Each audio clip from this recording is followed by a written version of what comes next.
Welcome back to the 𝗿𝗂𝗀 podcast.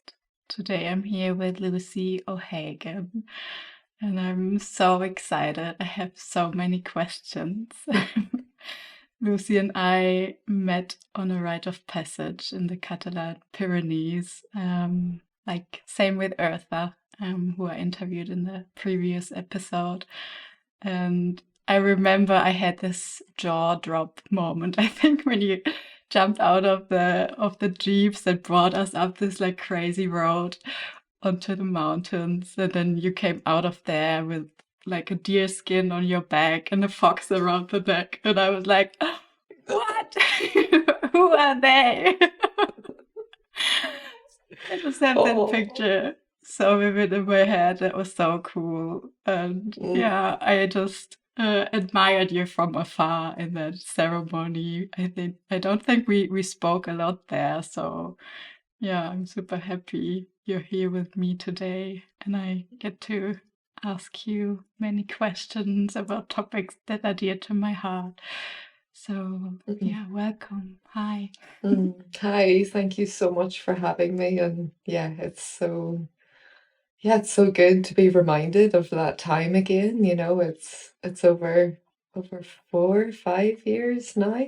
And yeah, it's always good to see faces from that time to really, really remember the medicine of that ceremony. Yeah. So for every intro of these podcast sessions, I like to share a short somatic practice for people, listeners, to drop into their bodies. And yeah, I also brought a poem today. So if you like, you can close your eyes, also the listeners. And take a deep breath.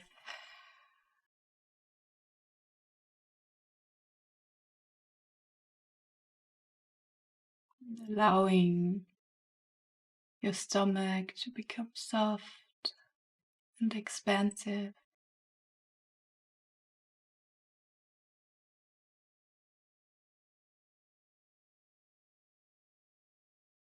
Sensing the connection to the ground or the surface you're sitting on.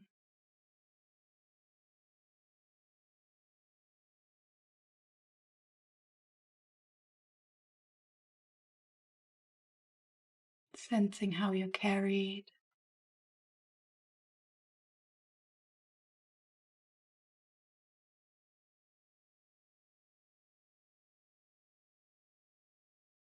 And just observing the quality of your breath for a moment.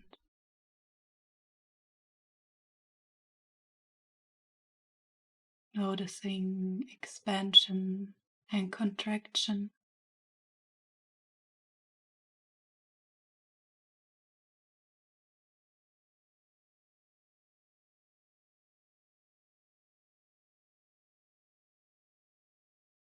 Letting your face become soft.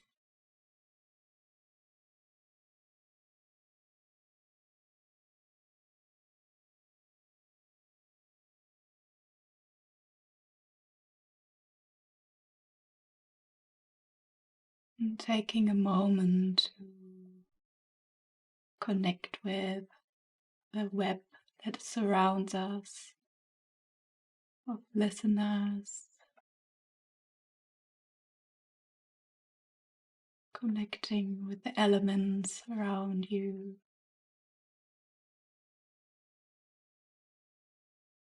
In the more than human community. Taking a moment to sense your part in this,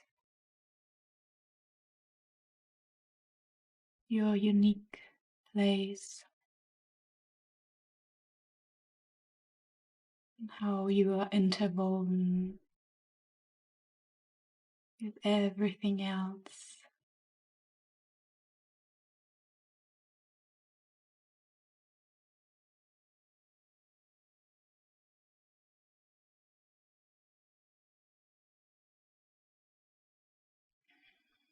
And if you like, you can keep your eyes closed as I'm reading the poem.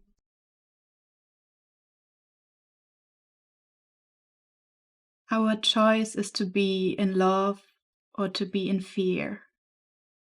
But to choose to be in love means to have a mountain inside of you. Means to have the heart of the world inside of you. Means you feel another suffering inside your own body and you will weep. You will have no protection from the world's pain because it will be your own. And this is from China Gallant, and I would love to read a few more lines adding to that. Zen Master Thich Nhat Hanh was asked, "What do we most need to save our world?" His questioners probably expected him to identify the best strategies to pursue. But Thich Nhat Hanh's answer was this: what we most need to do is to hear within ourselves the sounds of the earth crying. I'm inviting you to sit a moment with this in stillness.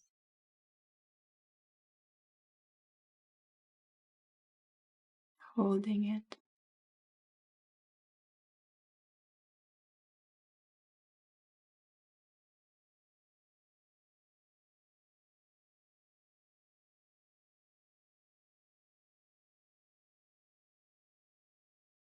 And from here, taking one deep inhalation through the nose and releasing gently through the mouth.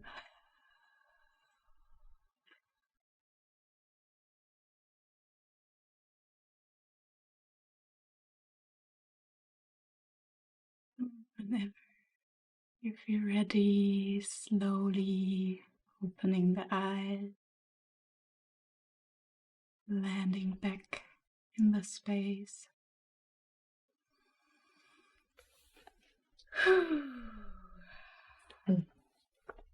So this was from the book Coming Back to Life, from Joanna Macy and Molly Brown. And yeah, I've chose to read a few lines from that today because we're finding ourselves in times of great suffering and war, and specifically bringing context on the 7th of October, the escalation between the Palestine and Israel conflict, and many of the international community are calling for ceasefire, and it hasn't been happening, and we're being confronted with images of suffering and yeah, and it can be intense and overwhelming. And I would like to bring that into the space because I feel as facilitators and when we work in nature connection or with human connection, it is so important to bring that into the spaces, what is moving in the world, what is happening in the world. And I guess my question to you is how are you feeling at the moment with everything that's going on? How are you coping? How are you finding hope? And yeah, what are your feelings around this? Thank you so much for bringing this important question and to frame it with the context of this poem as well. Yeah, it feels really important to feel that mountain of love inside of us and to feel our inseparability from the web of life, and to really know that like our liberation, my liberation, is so deeply related to and entangled with yours as it is with this land and these trees and all of the beings, as it is with the people in Gaza and everybody around the world who is like suffering under these systems of capitalism and colonialism. And it's very, yeah, it's in Ireland we have a very strong connection with the people of Palestine because of our own history of colonization. So yeah, growing up, there was always an awareness of that, and actually of like any kind of struggles around the world of any colonized peoples. Yeah, particularly in nationalist communities in Ireland, there's a very strong connection.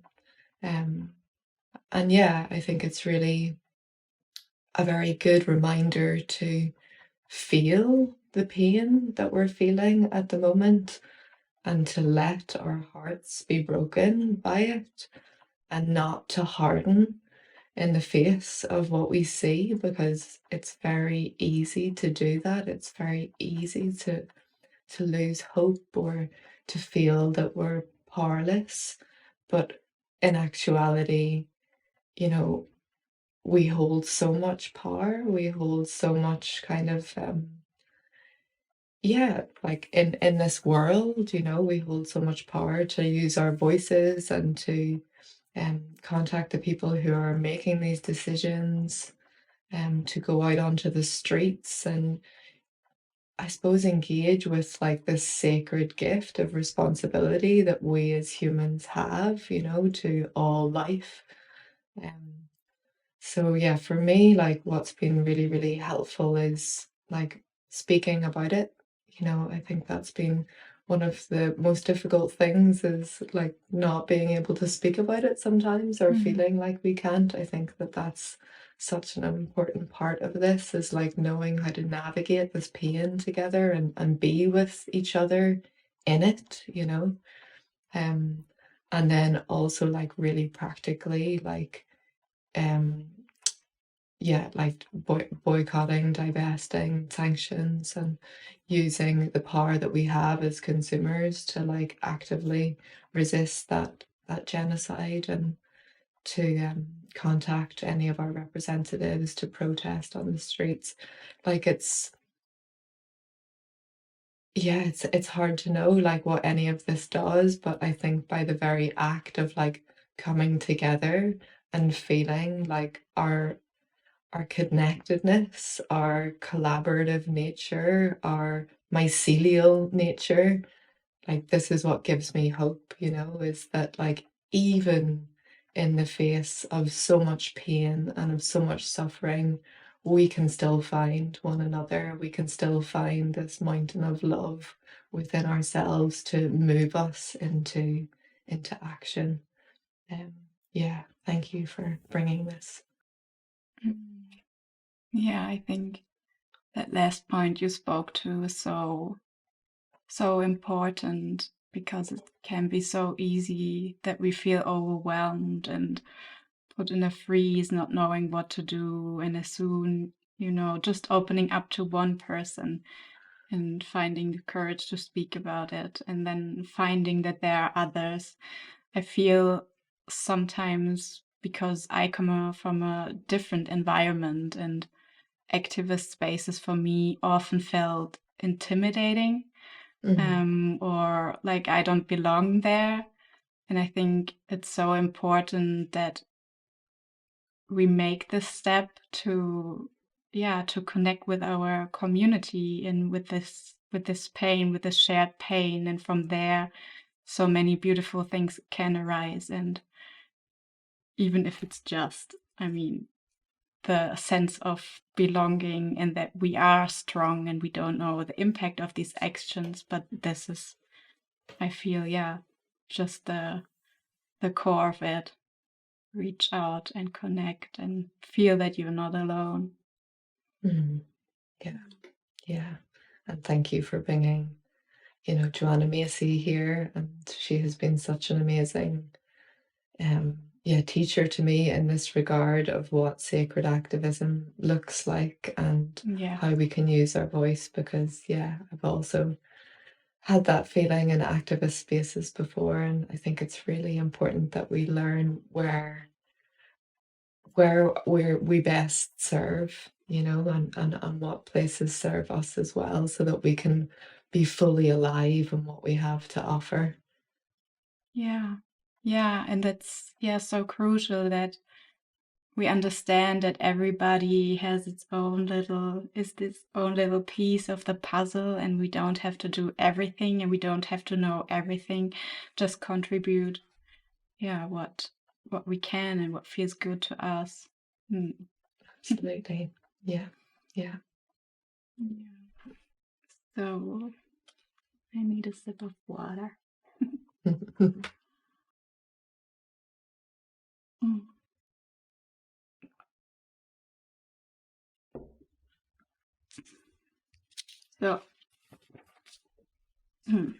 So I'm not usually doing the classical introduction thing. I have like 5 quick questions that I would like to ask you, and you can just share the first thing that comes to your mind. Maybe 5 quick questions. With Earth, I was really in depth and like I'm like, ooh, I don't know. I can answer quick questions. I love questions so much. Okay, so they don't have to be quick. I'm going to ask them quick, and you can take your time to answer however you want. So, number 1, what's one thing that sets your soul on fire? Oh, good questions.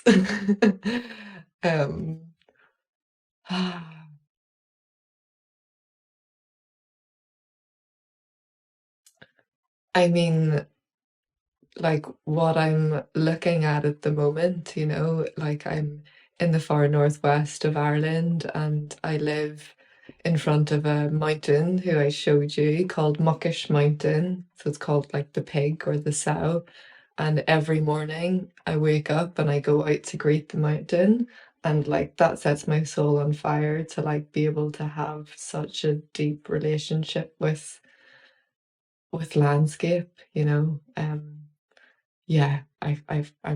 feel so blessed and fortunate to be able to like be in this place, and the rich culture and language that there is here.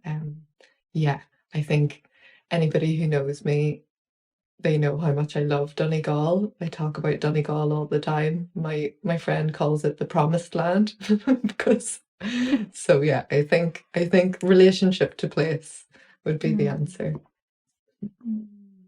I feel that. Thank you. So, to which kin of the more than human world do you feel especially connected to?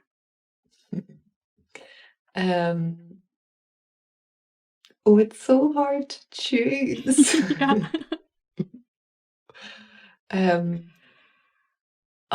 Okay, I'll quickly say 3. I'm really connected to eels. I tan eel skins and make things with them, and as a result I've become really just enchanted by them and the mystery of their lives. They're just very mysterious creatures and queer creatures, and I just have a lot of resonance with their story. Also deer. I spent a lot of time with deer, tracking them and trailing them, and then also like using their bodies in lots of different ways, like for food and for clothing and for jewelry and tools. And I hold a ceremony with my dear friend Jessie where we explore like what it means to honor the life of the deer. So I'm just continually in like deeper and deeper relationship with deer. They teach me a lot about what it means to be on the land and move on the land in a way that is both attentive and relaxed. They're like my nervous system, like healthy nervous system poster child. They're really special. And then finally, I would say nettle, because nettle has always been there for me. They're a very maligned plant, you know, like people, they're very misunderstood. And I really like that about them, because if you get to know them, they offer us such deep medicine and food and comfort. So yeah, those would be my top three. Thank you for sharing.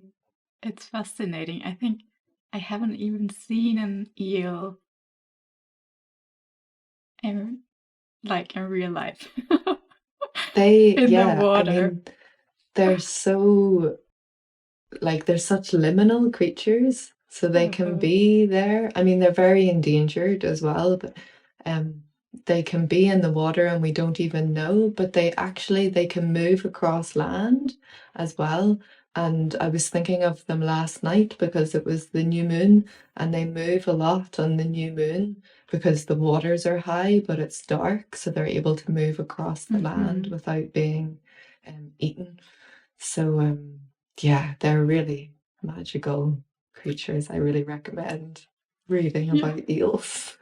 Yeah, you made me curious, definitely. Okay. So the next question is, what are you currently unlearning? Oh, that's a really good question. Yeah, I think something that I'm currently unlearning is, like, I grew up with, and I feel like a lot of us do, the idea that I need to be responsible for other people's actions or feelings. And I'm a recovering people pleaser.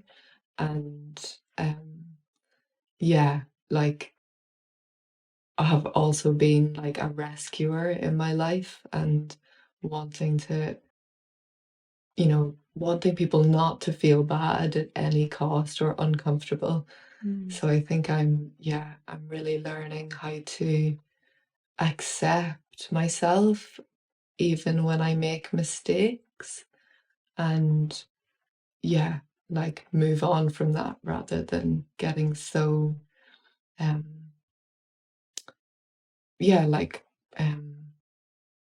so worried about like what other people are feeling. Yeah, I'm still unlearning it, so I don't fully have the words, but yeah, it's something about that. Beautiful. Wishing you good luck on that journey of grounding. Thank you. Yeah. So, if you could have any superpower, what would it be? Shape-shifting. Yeah. Definitely shape-shifting. It comes up a lot in our mythology, like, and on our folk tales of people shape-shifting into different animals and even objects. And yeah, we just love that sensation of like what it feels like to be another creature or another thing. Yeah, I think like the deep empathy and fun that would come from like being able just to like move into some other form. Yeah, definitely. I love that. Yeah, imagine knowing what it feels like to be a deer in the forest. That must be so cool.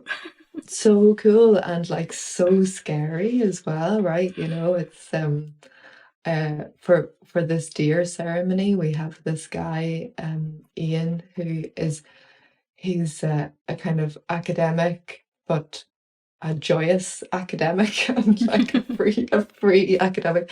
But we have these old tales in Ireland about these band of warriors called the 𝗲𝗂, and the Fianna mean the deer people, and they would move around Ireland, and they were really respected warriors, but also like poets and storytellers, and they had different trials that they would have to go through in order to join the Fianna. And when we looked at these trials, like it really looks as if they are the trials of what does it feel like to be a deer, you know, like they have to run through the forest without breaking a branch or without getting a thorn on their clothes, or to know what it feels like to be hunted. And yeah, I think that's like a really wise trial, you know, to like go through, like really embody the animal that you depend upon, and like develop this deep empathy for how it moves in the world, so that you can be so like grateful for the gift that they give because you've known it, what it feels to give it. Yeah. I'm getting shivers down my spine as you're talking about it.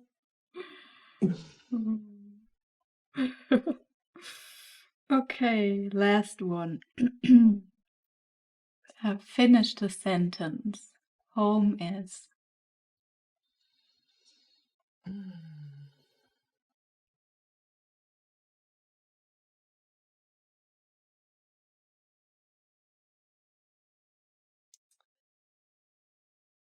The first thing that comes to me is like to speak it in Gaelic, you know, to speak it in my mother tongue. So home is like 𝗿𝗂𝘀𝘀𝘆𝗀, and like 𝗿𝗂𝗰𝘆 in my heart, like home in my heart, 𝗿𝗂𝘀𝘀 in 𝗿𝗂𝘰𝘆, home in the land, 𝗿𝗂𝘀𝘀 in my corp, home in my body. Yeah, 𝗿𝗂𝘰𝘆 home is here. Yeah. Wow. I love the sound of that. So beautiful. Yeah, it feels really good to learn a language and not need to put on an accent to speak it. It's really curious. Like, oh, it's just my voice. Oh, thank you so much for sharing these. Thank you for asking them. They're great questions. I'm glad to hear they resonate.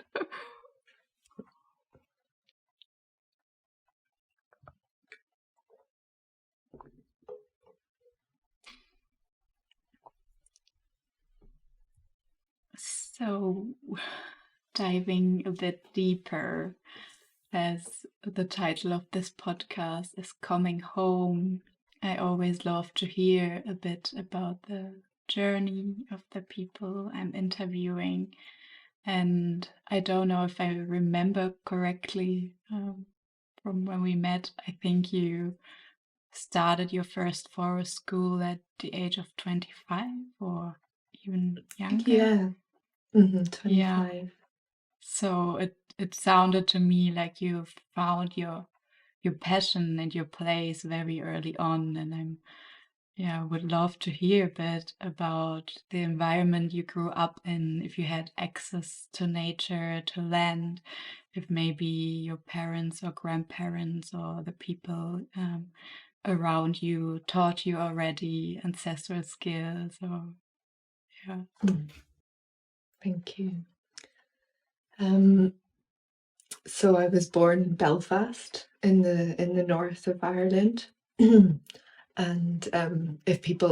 most people are familiar with Belfast for the wrong reasons, right? Because it was this place of war and of conflict. And yeah, I mean, from a lot of that, I was very sheltered, but I still grew up in those waters. And I remember being 8 years old, and it was the time that the ceasefire was called, and that this agreement was made that there would be no more violence, which is really held, you know, which is kind of amazing. I think to grow up with, yeah, maybe like I grew up with this understanding that like peace was possible, like another world was possible, and that's like really stuck with me. Um, Mm. Also, like my generation are known as the ceasefire babies because well, we were born in that time, but also like our parents experienced what we call the troubles, like the war, but they never there was never a lot of healing done from it. So and it was this real like hunger to move on and to start fresh and not to talk about it and just to yeah. So like there's a there's a huge amount of trauma and intergenerational trauma and really high rates of suicide in that part of the world. And yeah, so that was kind of like the context that I grew up in, and I was born in the city. My mum was very close with nature. She loved gardening and she loved to like bring us outside. And when I was 8, we moved to a very rural area in a part of the north of Ireland that is very unionist. So it's kind of like, yeah, these different communities, and we were raised Catholic. And then we moved to this very Protestant area where there was like a lot of discrimination towards Catholics, and we were the only Catholic family on this road. And that was kind of happening around me. And then at the same time, we were living, in the middle of fields. My closest neighbors were maybe a 10-minute walk away. So it was, I had a lot of time with nature. And you will know this from our experience, our ceremony together, but it was a very abusive house, and I went out into nature to feel safe and to get away from what was happening at home. So as a result, I spent a lot of kind of unstructured time in nature, and just being with the trees, and have like really good memories of like sitting with a hazel tree for a long time, or sitting with wells, finding baby rabbits, like, just all of these kind of experiences that really dropped like this wild core into me, yeah, so I lived there until I was like 15, and then I moved back to Belfast, and I was in like kind of punk scene and an activist scene then until I was in my early 20s, and that was a very different kind of wild life. And Yeah. there was like lots of fun times, but also like extremely excruciatingly painful, because I was carrying all of this stuff that I had no tools, no one to tell me how to deal with any of it. Yeah, that manifested in lots of really harmful ways. And it wasn't until I was 20, I think like 23, 20, 24, that I found out about forest school. Yeah, I was really passionate about alternative forms of education, and about nature. Well, I didn't know the words nature connection then, but the environment. Was very passionate about the environment. And yeah, it was when I came to forest school, and I was trained thankfully by people who were very experienced in kind of ate shields, and were a lot about nature connection, about sitting with the plants, and the kind of inner work that comes with that kind of experience. They were very well attuned to that. So yeah, like I just remember doing this forest school training, and the chaos of my life outside of that training, but like just the awakening that I had in those days of, this is it, like this is what I want to do. And so that was when I was 24. yeah, as you said, I set up my forest school when I was 25 in Dublin. Um, there was very few people doing it at that time in Ireland, and it really took off. It was really popular, and I was learning a lot as I went along.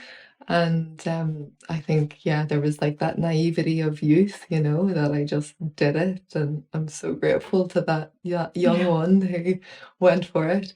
And yeah, then I was just so hungry to learn more, and I did this year-long bushcraft course and studied ethnobotany and got really involved with wildlife tracking. And then really a big turning point for me was when I met my teacher, 𝗿𝗂𝘀𝗀𝘀. So this incredible woman who has been a teacher to so many in ancestral skills, but also, the kind of the community that we need, and the kind of community building and ritual making and grief tending and like conflict navigating. All of these things were in that. And when I met her, it was really like I felt like cracked open. I had this huge realization of, I'm learning all of these skills, but actually they don't mean anything in isolation. Like we need community, we need to know how to be with each other. Yeah. And I spent really like, kind of a year of my life was, I was with her for about 4 months of that year, and just completely immersed in this way of life. And yeah, it was just like such a huge shift for me. I spoke to a friend yesterday on a different podcast, and he was there the week that I first met Lynx. And he said, like he met me that week and I had like blue hair and I was like living in Belfast. And then like he heard about me like 3 years later and was like, is that the same person? So it was like really, I didn't change in the sense that I completely, went through this huge makeover, but I just really came home to myself, like I was so alive and, really began to dig into the trauma and the grief that I'd been carrying around. And, our experience in the Pyrenees was also like a huge shift for me in all of what I'd been carrying. So yeah, it's been quite a journey, and it hasn't even been 10 years yet, really. So it's kind of curious, like what can happen when we're ready for it, and that we turn to the earth in that way, and the earth is like, right, if you're ready for it, like let's go. So yeah, that's a bit of my story. Thank you so much for sharing. I'm so inspired by that and touched by that. I feel like I'm still on a phase of seeking and trying out and exploring, and also landing here in southern France and finding community. But yeah, just hearing that gives me like so much joy already and trust to continue on this path. And I see a lot of similarities also in our path with blue hair and crazy times. And Yeah, I wow. think I remember feeling that when we met each other, that there was definitely a two rivers running side by side a little bit. Yeah. Mm. Um, what means wild to you? You just take a moment to feel into it. And I know you're also self-employed and we have websites and have to put all these things into words. But if you just feel into what means being wild to me.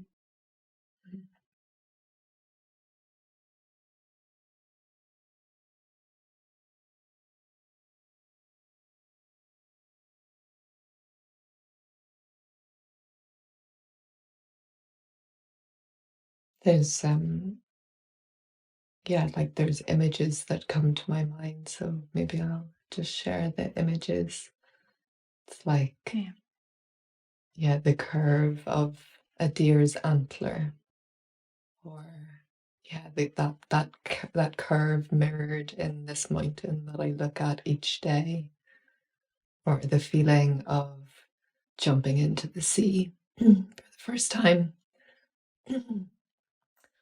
or sitting around a table with friends and sharing food, or feeling the sting of nettle on my fingertips,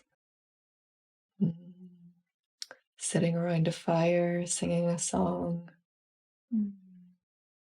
getting cuddles from my love.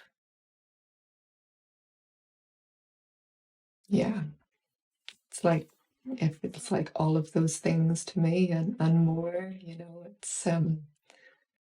It's not this thing that's out there. It's like also in my body and in my relationships, and it kind of is relationship. I think that's this is relationship.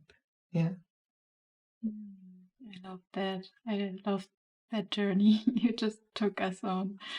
And I'm so curious about this question, because I think it can mean so many things to different people.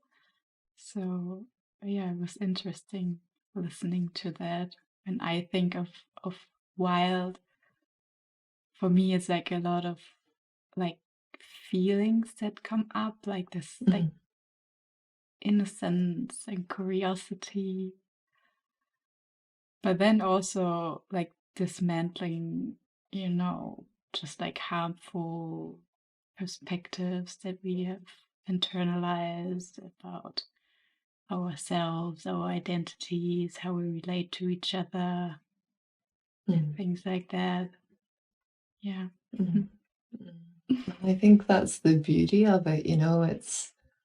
It can't be, it can't be owned. Like nobody can say this is what it is. Like it's kind of everything, and that's something that I always feel very mindful of communicating with people, is like it's not this thing that's just out there, or that it stops at the city. It's like we're all made of the earth, like there's nothing else. And how to like bring as many voices into that naming of like what the wild is for them can create like such a beautiful, diverse ecosystem of like what it means to be human and alive in these times.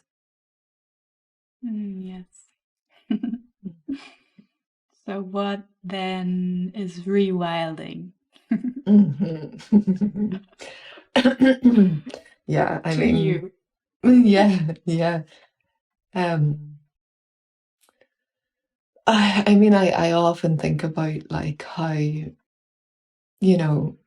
I wish my job didn't exist, like especially when I was doing the forest school. It's like, this is really sad, like, like it's so beautiful, like the experiences that we have with the young people, but it's like, it's so sad that, a parent needs to drop off their child to me so that they can have an experience climbing a tree, it's like, it's sad that we're in a place where such a word as rewilding exists, and yet like here we are, and that's how things are. And how do we stay with the trouble of that, in the words of 𝗿𝗲𝘀𝗶𝗵.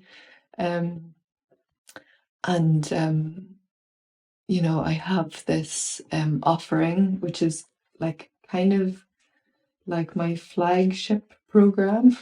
Funny phrase, but it's called the Wild Awakening. And I created that because I used to get so frustrated at like how often the word rewilding would be co-opted or used to sell like shoes, or like strawberries, or it became a very it's a very kind of fetishized popular word, and was really kind of capitalized on. And so this offering is like, you know, trying to bring together some of the threads that I feel are part of rewilding. And of course, there will be so many more. But like, it's a 7-month program, and I'm like, we're already, like, we've got a lot. But really, like, the strands of that are, you know, like these ancestral skills are part of it. Like, how do we connect with the skills that connect us to place and connect us to ancestors and support us to recognize like our interconnectedness with everything around us. There's a lot of, you know, nature connection practices inviting us to kind of broaden our awareness and to, you know, connect both inside and out. There's a lot of ceremonial and ritual practices. So yeah, connecting us with those wider questions of what it means to be alive, you know, what is our sacred gift? How do we bring that to the world? And then also like, you know, being able to look towards the pain together, like understanding what the impacts of colonization have been on this land and in ourselves and in our relationships. Like, how can we learn to track the kind of dominant narratives that culture has led us to believe? Like, how do we track how they show up in ourselves and in our land and in our relationships, and yeah, like moving from the kind of personal into the social. And yeah, I feel like there's a great importance in like people feeling like, I suppose, greater fluency, greater like confidence to be able to bring their voice to like the diverse and very real challenges that are facing us as a species and all species at this time. So yeah, it's those are like a lot of the kind of threads that play for me whenever I think about rewilding. Yeah, there's that grief aspect of like what's happened to us to be where we are. And then there's the sitting in what is and being with that and being able to stay with that long enough to really feel it and feel the impacts of it. And then, yeah, like the kind of like the practicing of what shape our future could take together as well. So like, yeah, that coming together, being able to sit in council, being able to share openly and vulnerably and authentically and notice what that feels like for us when we do that, you know. Yeah, that's a very long answer. But yeah, it's kind of, it's all of these things. And from all the work you're offering or different types of formats, workshops, I don't know, it's all these words don't really feel suitable. What word do you use for your offerings? I mean, I call them offerings, but the word that always I hold is like they're prayers, you know, like they're really like prayers for, you know, this, you know, more beautiful world our hearts know is possible. Like that, yeah, prayers to like our, you know, our past ancestors, our future ancestors, like prayers to like all of the species that we're here and we're listening and we haven't given up. And yeah, like that's what it really feels like to me. But yeah, I mean, it's also, as you say, it's like a business and you have to do admin and you're like, oh God, right? How to hold all of these truths. I was looking for a word because I wanted to ask you if you have like one offering thing that you share that feels especially dear to your heart, or where you feel like this is like really what I love most, or is it just so diverse that there's not a big difference? I mean, there's so many, and it's funny, I think I have like maybe 6 or 7 different offerings at the moment, and every time I finish, it's kind of like how I felt about the skills, you know. I'm like, oh no, like fire by friction, really my favorite thing. Like, no, it's really, oh no, tracking, that's actually my favorite thing, you know. And that's like when I finish the offering, I feel so full up after it that I'm like, this is it, you know, Lucy, this is it. You're gonna really dedicate your life now to the deer. And then I do the next one. I'm like, oh no. So I am, that's just my nature, is like, I'm love dabbling, and it speaks to many different parts of myself. They're all very related. I mean, it's not like I'm going from biking to wildlife trailing, you know. It's like right. but yeah, I mean, the ones that I do at the moment are the ones that I really want to be offering. You know, they all feel very much in alignment with who I am and how I want to live my life. Yeah. That sounds so rich and beautiful. And it's also, maybe a silly question. Like, there doesn't have to be a favorite. It can be all equally valuable. No, it's good for me to recognize that in myself, you know, because I am sometimes envious of people who are so, you know, I think a lot about devotion, you know, and like people who devote their lives to one thing and like what that would feel like, you know. And I mean, I devote my life to something, but it feels like it has all of these different branches. But yeah, people who are, you know, but in my obsession with eels, there was like this one man who just like devoted his life to finding out like where the eels spawn. And that was his whole life. And, you know, when he found out, he died like 3 years later. And I was like, oh my God, you know, some people are just put on this earth for very specific things, you know. Amazing. I feel like it's really a thing of our time and generation as well, that so many people have like multiple interests, because also we have so many opportunities and possibilities. So yeah, I often like more see this in older people, and I'm wondering, you know, it's like, I think it's very typical for our time and generation that we have different kind of topics and things we're interested in. And I guess that's fine as well. Yeah. I mean, it's very true, isn't it? Like to live outside of a village culture, you know, where, you know, maybe we would have grown up with, this is, you know, your role and this is what we need from you, and like really encouraging that from a child. Whereas we're constantly like, you know, trying to find like what that meaning is, like how do we bring meaning into our lives, and why we're here. Yeah, we're trying to find those answers ourselves. Yeah, it was kind of like my research topic of this year as well, because like I look deeper into this, that many don't feel purpose or belonging, and it seems to be directly connected to comfort and privilege. And if we have everything that we need, like speaking from basic needs like housing and food, and there's money coming in to pay the bills, and everything is seemingly comfortable, then there's like little like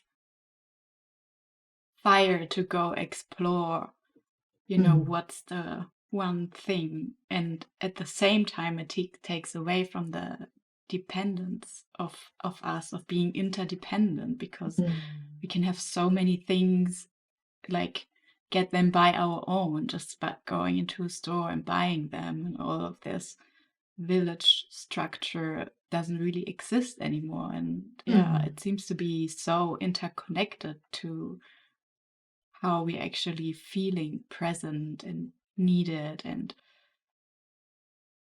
just like embodied in connection to earth and community. Yeah, I mean, like I feel so privileged to have been able to like, you know, I had the time and the resources to like really search, and then to be able Yeah. to find it at such a young age, it's like that's like such a rare thing, and not to say that like everybody has the capacity to do that, but like the differences in accessibility to that is so vast, so vast. Mm. So what I'm also very curious about is the Wild Biome project.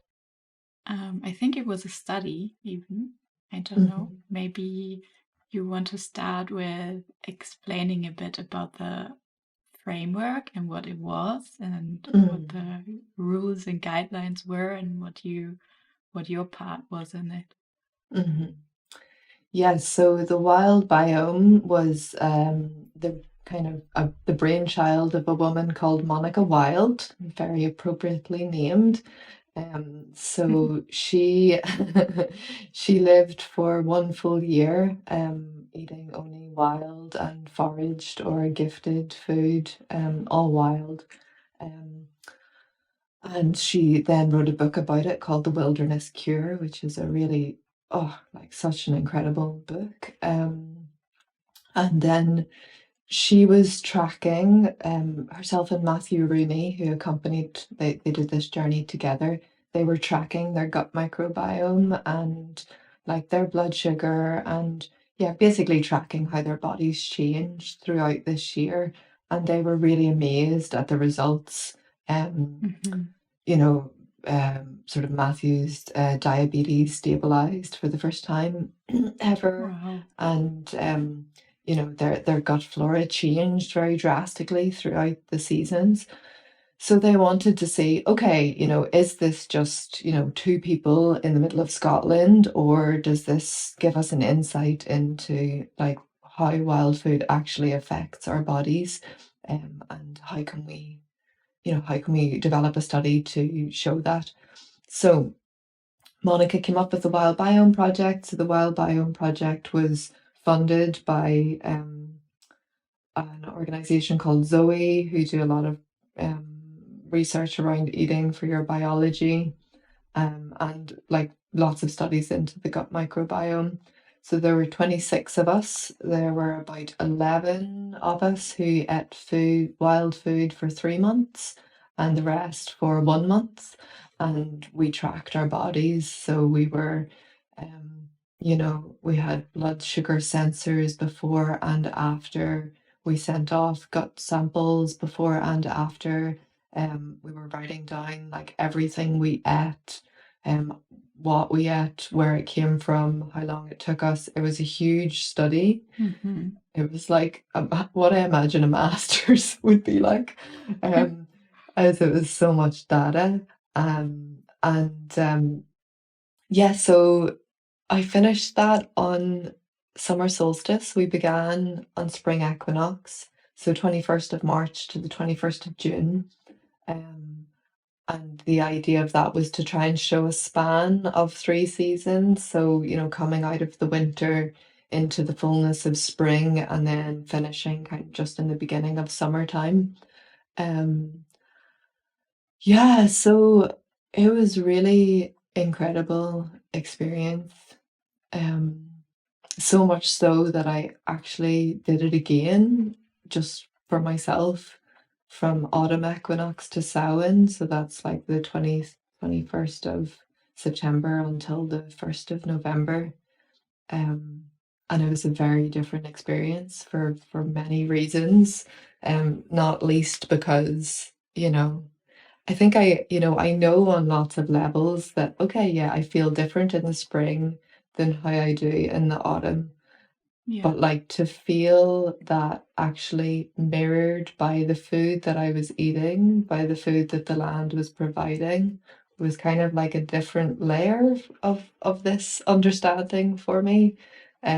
Because although there is a lot of food in the autumn, I just find it so much harder because my body was craving different things, and most importantly, my body was craving rest, And as a project, it's it takes a lot of time and preparation, you know, to be so organized, particularly because I Yeah. was working the whole way through all of this. But yeah, in the springtime, you know, like, because, you know, I'm eating these early spring greens and there's like such a diversity of, you know, salad. Like, I could be looking at my plate and there's maybe 50 different species on my plate that I just picked from outside, and all of the seaweeds, and yeah, like, just my body and my relationship to life was very different in those different times, you know. I'm just feeling really energized and motivated and light, and so open and like connective, to like then in the autumn feeling like also like very well in my body and energized, but in a much slower way, and in a, yeah, feeling like that kind of turning inwards and that need for like yeah, attention to like the inner realms. But yeah, it is really an incredible experience, and we're kind of getting a lot of the results back now. Mm-hmm. Which, and we had a control group as well, so a group of 26 people who were eating like a government recommended diet. And yeah, it was really, I can maybe share with you like a link for the study. You could put Yeah. it in the show Mm-hmm. notes. But like essentially it was like a lot of us across the board, like inflammation went down, and our gut flora, though, didn't always like increase, but like diversified in different ways and increased much more than the control group. Um, so yeah, it was like coming back to this question of like, is foraged food like good for us, you know? And as kind of foraging teachers, this is something we often wax lyrical about, you know. So it was to really get the scientific data to back that up. And then, you know, there's just like so many different parts to it, like in terms of the kind of generosity and feeling of community that I felt, like not just from, you know, the plants and the animals that fed me, but also like from my local community and my wider community of people sending me gifts and like sending me, you know, bags of hazelnuts, and like really, you know, Oh, wanting beautiful. to support one another was like so, so special. And that was like I think a huge takeaway for a lot of people who were taking part was like, Mm-hmm. okay, you know, we wouldn't have done this alone, and we're not, you know, like people are really wanting to help as well. Um, yeah, so like a very transformative experience. Yeah, I can only imagine. One question, were you allowed to use like seasoning like oil or vinegar or salt or nothing of that? Yeah, so mostly using animal fats for cooking, Mm-hmm. but one thing we were allowed was if we had oil preserved or pickled wild foods, then we could use the oil or the pickles from these things, and Mm-hmm. salt was fine, like sea salt was fine. Um, yeah, it was just like the main intention was to eat as seasonally and locally as possible. So just, I suppose we had like, you know, quotas of we could have this many hazelnuts and we could use this much acorn flour. Um, but trying not to eat so much of that that it would change the results of like what it actually Mm-hmm. means to eat with the seasons. So there were some rules, yeah. Wow, yeah, it sounds so like I wouldn't even know how to start. So living 3 months just off of that sounds like so huge for me. Yeah, I mean, Yeah. it was for me too. And I remember this time last year, I'd heard about the project and I was deciding whether or not I would do it. And I was like, I don't know if I can do this. Like, that's really, really hard, you know? And yeah, so it's kind of been a huge learning to know that I can, and that that's really impacted, like, it's impacted my understanding of myself, of like what I'm capable of, and also just like my yeah, on a day-to-day basis, like how wild food is in my life now, you know, like it's like ironic, you know, when you teach about foraging and things, that like so often I wasn't eating a lot of wild food because I would be foraging for courses or foraging for teaching. And you know, my partner would often make fun of me because I have all these jars, you know, and I'm like, no, you can't eat any of it because it's like all saved.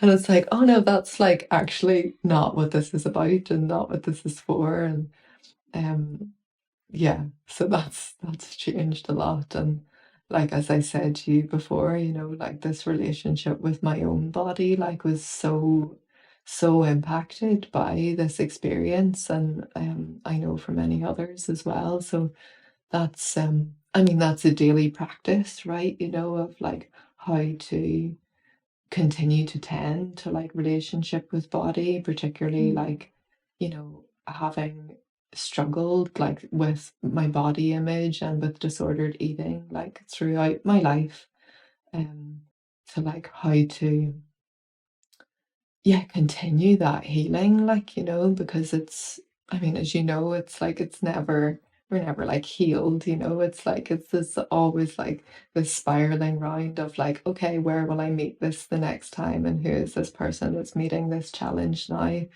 But like I really attribute like my kind of really deep healing in that regard to like the sense of relationship that I felt with where my food came from, like actually being able to go out and to pick the nettles that I'm going to have for dinner, or like, you know, grind the acorns that will become my flour, like to be with every step of it, like very mindfully, and then like, you know, choose to feed myself these things and like really take my time with them. Um, yeah, it was very profound.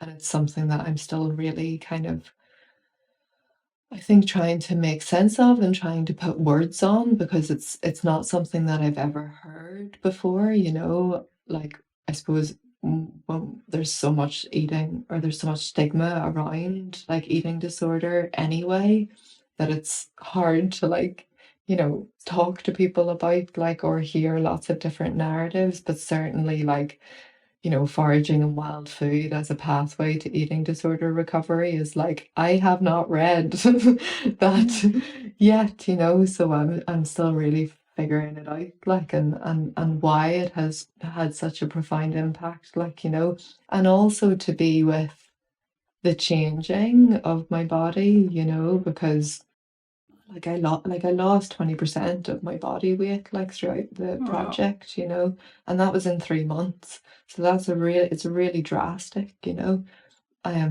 So like, and then of course when I stop eating wild food, my body changes again, and it's like I know that in my life, like our bodies change all the time, and like how to still be present with all of the changes and to still love my body as it changes, and feel that kind of acceptance that I feel whenever I'm in like deep relationship with the land, and know that like they're the same thing, like the land of the earth and the body of my body. Yeah.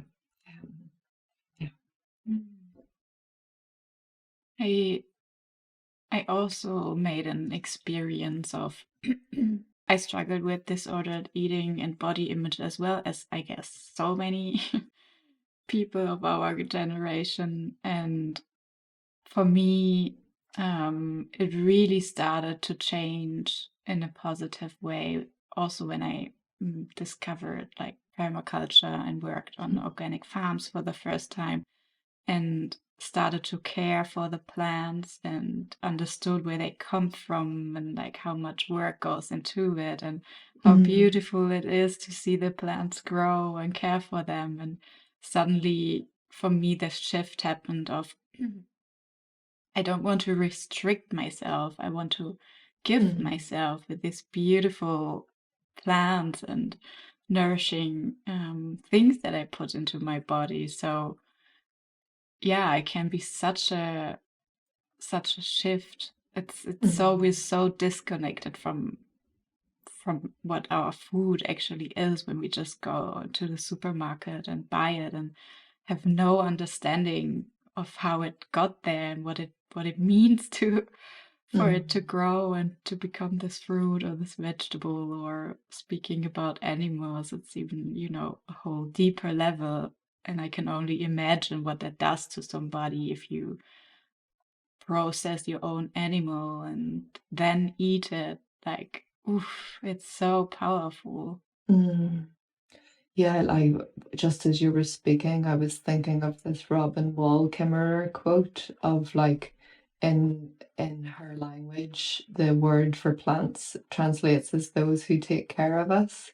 And I was thinking about like, like the wish of the land, like the wish of the plants to take care of us, and for us to really know like, oh, like your body is my body and you need to like love it as you love me and take care of it as you take care of me. And then like, yeah, just that experience of being able to see like all of the different shapes and forms and ways that life takes shape in the world. That's like, oh yeah, like I have like these bits here on my body, and I have this roll, or I have this hairy bit, and I have this moist bit, and it's like, oh, to like really feel our bodies as landscape, and love them in that same way.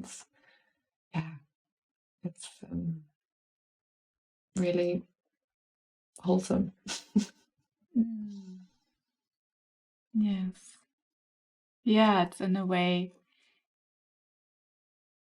we've been so conditioned to look at our bodies from the outside, like mirrors and selfie phone cameras and Zoom calls. Normally, I don't see myself when I speak with other people, I'm just in my body. So, yeah, like all of these like modern technologies, they take us out of our bodies constantly. So, yeah, it's such a powerful practice to turn that around and really connect with being present in the body and what we put into our bodies, and taking this like outside perspective, this hovering away. Yeah. It's a daily practice, right? Yeah. I feel like, this conversation is slowly coming to an end, and I think I would like to dream up a more beautiful world for the closing of this session. And maybe we just both close our eyes and want to share, whatever words or images come up. It can be just bits and pieces. And the listeners are invited to also turn within and sense what comes up for them. And Lucy, whenever something comes, you can just share it.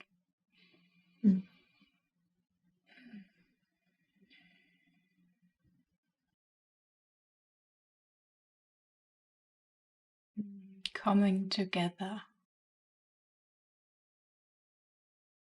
Thick, mossy Atlantic rainforest.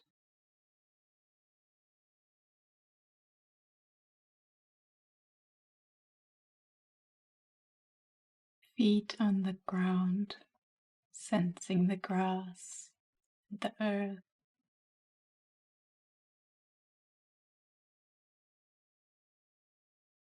Each deep nourishment for every being.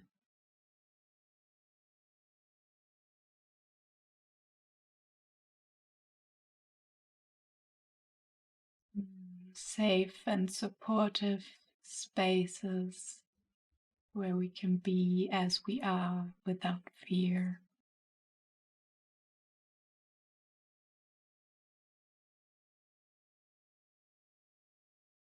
acceptance and celebration of the queer exuberance of life.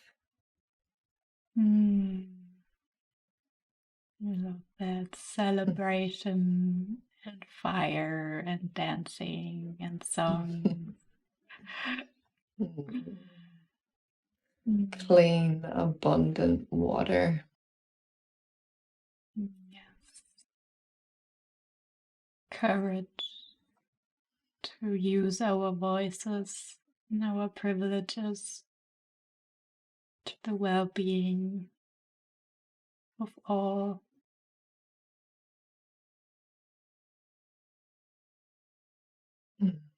Heart-centered leadership.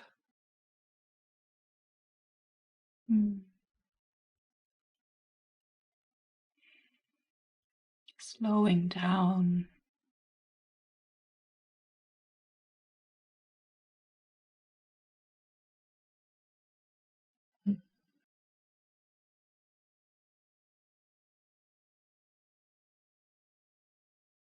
Coming home.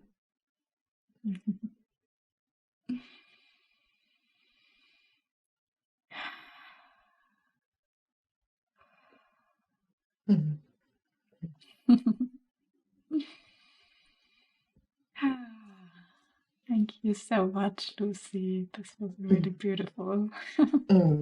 Well, we say in Irish, 𝗟𝗂𝘰𝗆𝘆𝘅, so may a 1,000 goodnesses be upon you. Thank you. 𝗟𝗂𝘰𝗆𝘆.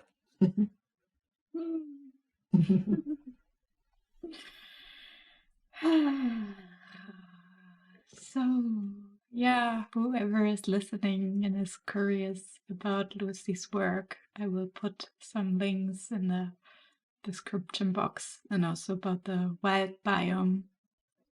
You also mentioned a book. I will ask you about it again. We can put it in there as well. And yeah, thank you so much, and wish you a beautiful day. And maybe see you soon somewhere outside in the forest. I hope so. Thank you so much, Janina.